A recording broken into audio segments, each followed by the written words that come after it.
ఏమో septic tank ఆ, ఒకటేమో ఇంకుడు గుంట అక్కడ సార్. అదే ఇక్కడ ఏంటండి ఇక్కడ వస్తుంది ఇంకుడు గుంట. ఇంకుడు గుంట అక్కడ తవ్విద్దామా అండి? ఇక్కడ వద్దాం మేడం గారు. ఏయ్, ఇక్కడ వస్తుంది. వాస్తురీత్యా అంతా అది ఓకే కదా? ఓకే అండి.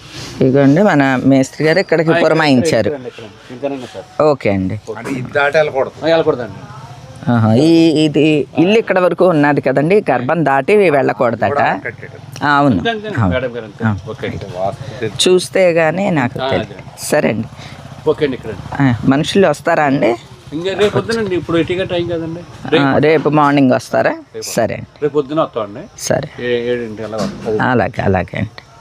మా పాత ఇంట్లో కూడా అంటే ఆనంద నిలయంలో కూడా మేము రెయిన్ హార్వెస్టింగ్ చేయించుకున్నామండి. రెయిన్ హార్వెస్టింగు అలానే వాడిన నీళ్లు ఇంకిపోయే విధంగా ఇంకుడు గుంట ఏర్పాటు చేసుకున్నాము.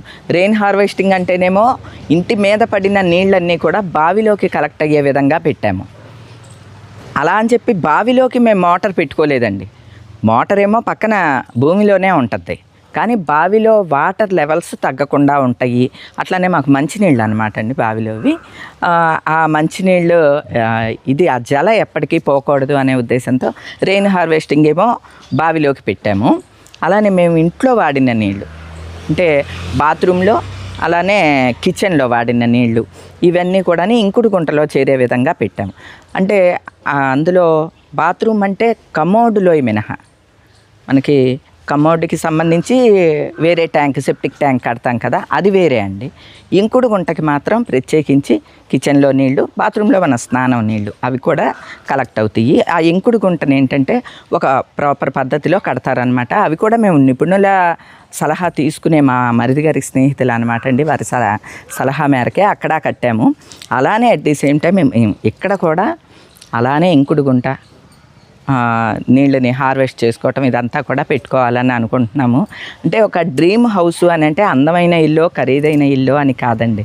నాకు కొన్ని లెక్కలు ఉంటాయి. మన ఆ జలాన్ని కాపాడాలి, భవిష్యత్ తరాలకి, పిల్లలకి, నెక్స్ట్ భూమిలో జల ఎక్కడికి వెళ్ళిపోకుండా కాపాడాలి అనేది నాకు ముందు నుంచి ఉన్న కోరిక అనమాట అండి. దానికి అనుగుణంగానే అక్కడ కట్టుకున్నాం, నెక్స్ట్ ఇక్కడ కూడా కడుతున్నాం. ఎవరికన్నా డౌట్ వస్తుంది అని వివరంగా చెప్తున్నాను. అస్సలు మీరు చెప్తే నమ్మరు. ఇక్కడ ఈ పైప్స్ పాతటానికి ఒక 2 అడుగులు 3 అడుగులు తీసేసరికే వాటర్ వచ్చేసేస్తుంది. ఎందుకంటే పక్కనే పంట కాలువ. ఇక్కడ భూమిలో కూడా అంటే త్వరగా వాటర్ వచ్చేసేస్తుంది. ఇంత వాటర్ ఉన్నప్పుడు వాటర్ దాచుకోవటం అవసరమా అని ఎవరికన్నా డౌట్ రావచ్చు. ఏమండి, వాటరు వాడుతూ ఉంటే పోతూ ఉంటుంది, అది అంతే. ఇప్పుడు దొరుకుతున్నాయి కదా అని చెప్పి మనం ఇష్టం వచ్చినట్లుగా వృధాగా ఖర్చు పెట్టామనుకోండి, తర్వాత వాటర్ లెవెల్స్ భూమిలో పోతాయి అనమాట. భావి తరాలకి అందచేయటం కోసమనే ఈ జాగ్రత్త అనమాట అండి. ఎందుకు నేను దీని గురించి వివరంగా చెప్తూ ఉంటానంటే, మనలో ఎవరన్నా ఇల్లు కట్టుకునేటప్పుడు ఈ పాయింట్ని కూడా దృష్టిలో ఉంచుకుంటారని. మనం వాడే నీటి చుక్కని, అది వేస్ట్ వాటర్ అయినా సరే ఆ వాటర్ని కూడా జాగ్రత్తగా మనం కాపాడుకోవాలి. భూమిలోకి కొన్ని అడుగుల మేర వాటర్ వెళ్ళేసరికి అది శుద్ధమైన వాటర్గా మారిపోతుందండి. అది ఎటువంటి వాటర్ అయినా సరే. మీరు చూడండి, నదుల్లో ఎన్ని కల్మషాలు ఇవన్నీ నడుస్తూ ఉంటాయి, కలుస్తూ ఉంటాయి కదా, కానీ ఫైనల్లీ మనకి వచ్చేది స్వచ్ఛమైన వాటరే వస్తూ ఉంటుంది. ఎందుకంటే అది సహజ గుణం అనమాట. భూమిలోకి కొంత మేర వెళ్ళేసరికి మలినాలన్నీ వెళ్ళిపోయి స్వచ్ఛమైన నీరే వస్తుంది. అందున భూమి లోపలికి మనం పంపేటప్పుడు ఇంకా త్వరగా అది ఫిల్టర్ చేసుకుంటుంది అనమాట అండి. ఆ ఫిల్టర్కి సంబంధించినవి అన్నీ ఆ బెడ్లు లాంటివి వేస్తారనమాట. ఆ విధంగా ఈరోజు ఈ ప్రక్రియ అనమాట అండి. ఈవేళ వచ్చి మాట్లాడాము. ఏమంటే పెద్ద ఖర్చు ఏమీ అవ్వదు, 10,000 ఖర్చు అవుద్దండి. వరలు అంటే ఆ వరలు వేసేవాళ్ళు, వరలు వేయించడానికి, దాని మీద మూత, ఇట్లాగా ఒక 10,000 ఖర్చు అవుద్ది. ఏమంటే లక్షలు పెట్టి ఇల్లు కట్టుకుంటున్నాం, మనకి నచ్చినట్లుగా ఎన్నో ఖర్చు పెడతాం. ఒక 10,000 మనకి కాదు అని అనుకుంటే చక్కగా జల సేకరణ, జలాన్ని వాటర్ హార్వెస్టింగ్ చేసుకుని భూమిలో జలాన్ని ఎక్కడికి వెళ్ళిపోకుండా కాపాడుకోవచ్చు. మా మరిది గారి స్నేహితులైతే ఈ వాటర్ హార్వెస్టింగ్లో రీసెర్చ్ చేశారండి. లాస్ట్ టైం కూడా వారి పర్యవేక్షణలోనే కట్టడం జరిగింది. ఇప్పుడు కూడా ఫోన్ చేసామన్నమాట అండి. వారి మాట ప్రకారమే ఎలా కట్టించాలి ఏంటి అంతా కట్టిస్తున్నాం అనమాట. ఇవన్నీ కూడా మీతో షేర్ చేసుకుంటుంటే నాకు చాలా హ్యాపీగా అనిపిస్తుందండి. ఇదేదో అద్భుతమైన తాజ్మహల్నో లేదో బ్రహ్మాండమైన ఇల్లు నేను కట్టేట్లా చిన్న షెడ్ లాంటిది కడుతూ ఉన్నాము. కానీ ఇందులో నాకు నచ్చిన ప్రతి అంశం కూడా జోడించి కట్టుకుంటున్నామండి. ఓకేనండి. నెక్స్ట్ రేపే వస్తారు, అవన్నీ తవ్వేటప్పుడు అది కూడా మీకు చూపిస్తానులేండి, ఎలా చేస్తారు ఏంటి అనేదంతా. ఓకేనా, బాయ్ అండి. బాబు, ఇలాంటి కొన్ని బాధ కలిగిస్తూ ఉన్నాయి, కానీ తప్పదు. ఇంకా అదృష్టం కొద్దీ ఏంటంటే చాలా మొక్కలు అయితే తీయలేదు, మిగతావన్నీ అలానే ఉన్నాయి. ఒక 2-3 మొక్కలు మాత్రమే తీయాల్సి వచ్చింది ఆ ప్లేస్లోవి. అవి ఇది పోయిందండి, అదొకటి కొంచెం, అదొకటి ఇదిగోండి ఇదొకటి, ఇవి 2 కూడా పాతించాము. అక్కడి నుంచి తీయించి 2 పోయినాయి. 3, అదిగోండి ఇక్కడ ఒకటి ఉంది. ఈ 3 మొక్కలు తీయించి వేయించాను, 3 పోయినాయండి. అంటే ఈ కొంచెం ఒక 1 ఇయర్ మొక్కలు అనమాట. ఇది కొంచెం బాధగా అనిపించిన, అదృష్టవశాత్తు మిగతా మొక్కలన్నీ కూడా బాగా ఉన్నాయి, అది హ్యాపీ అనమాట అండి. లేకపోతే మొత్తం తీయాలి ఇల్లు కట్టేటప్పుడు అన్నారనుకోండి, ఏం చేయలేం కదా, తీయాల్సి వస్తుంది. ఇది అక్కడ మన ఇంట్లో బుజ్జి కృష్ణయ్య అండి, ఇక్కడికి తెచ్చిపెట్టాను అనమాట. పెయింట్లు అవి వేస్తాను. మన పాత ఇంట్లో కృష్ణయ్య మీకు గుర్తుండే ఉంటాడు, మన ఆనంద నిలయం కాకుండా పాత ఇంట్లో మెట్ల దగ్గర ఉండేవాడు కదా, గోపాలకృష్ణుడు గోవుతోటి. అది మొత్తం వైట్ గోల్డ్ వేసామన్నమాట, అది అక్కడే ఉండిపోయింది. కానీ మళ్ళీ ఇప్పుడు కలర్స్ మారుస్తాను. ఇగో బుజ్జి కృష్ణయ్య దగ్గర ఉండి కట్టించుకుంటాడండి అన్నీను. నేను మళ్ళీ రేపు మార్నింగే అవసరం లేదులే, మధ్యాహ్నానికో వస్తాను. సరే, ఇప్పుడు నేను బయలుదేరుతా, మీరు వస్తారా భోజనానికి? లేట్ వాళ్ళు దిగిన తర్వాత వస్తారా? లోన ప్లాస్టరింగ్లు అవుతున్నాయండి. నిజానికి మాకు ఇక్కడ వాటర్కి ఏమీ లోటు లేదండి. ఇదిగోండి, ఇదేమో పంట కాలువ, ఇదేమో పంచాయతీ చెరువు. పంచాయతీ చెరువులోకి వాటర్ చూసారా ఎలాగ ఫుల్గా వచ్చేసేసి ఉన్నది. ఇదిగోండి, అంత పై వరకు వచ్చేసేసింది. అంటే వాటర్ లెవెల్స్ బాగుంటాయి. అలా అని చెప్పి నీటిని ఒడిసి పట్టుకోవటం అంటారు కదా, నీటిని మాత్రం ఎట్టి పరిస్థితుల్లో మనం దాచుకోవాల్సిందే అండి. ఇదిగోండి, ఇక మేము బయలుదేరుతున్నాం. బాయ్. మా వారు చూడండి అక్కడి నుంచి బాయ్. ఆయన డ్యూటీ అవ్వలేదు, మేము బయలుదేరిపోతున్నాం ఇంటికి.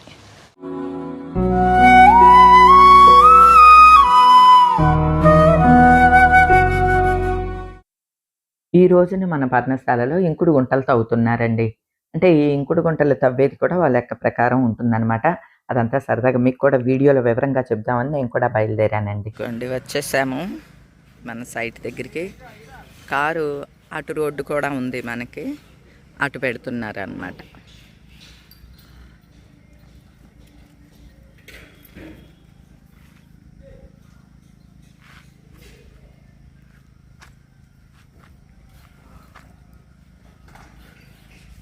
పనులు ఏం చేస్తున్నారు ఈవేళ? ఇంకుడు గుంటలు తవ్వుతున్నారు కదా, చూద్దాం పదండి. ఎదుగండి, ఇక్కడ తవ్వుతున్నారు. వేర్లుండి ఉంటాయి, వాళ్ళ చెట్లు ఉన్నాయి కదా. ఎన్ని గంటలకు వచ్చారు? 7 గంటలకు వచ్చారు. ఓకే. ఎన్ని అడుగులు తీసుంటారయ్యా ఇప్పుడుకి?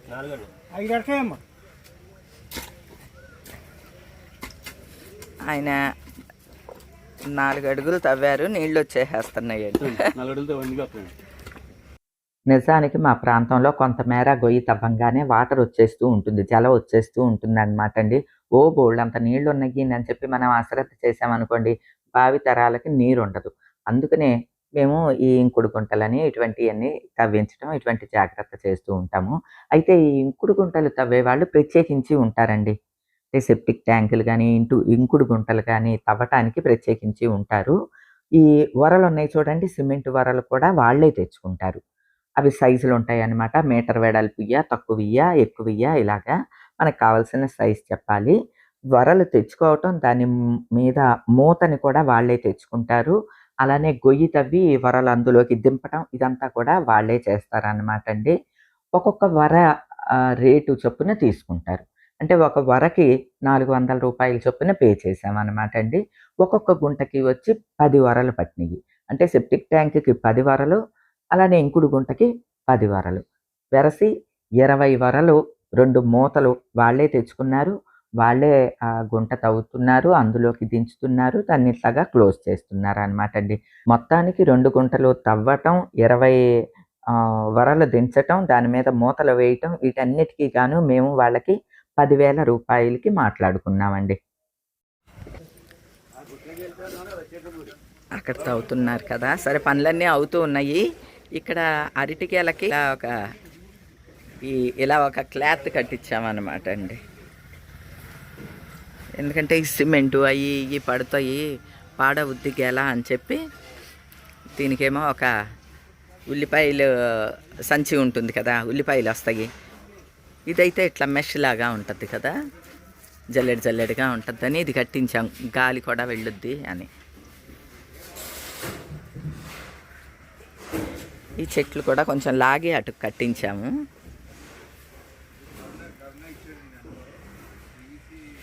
దున్నే రవణమ్మ కూడా వచ్చింది.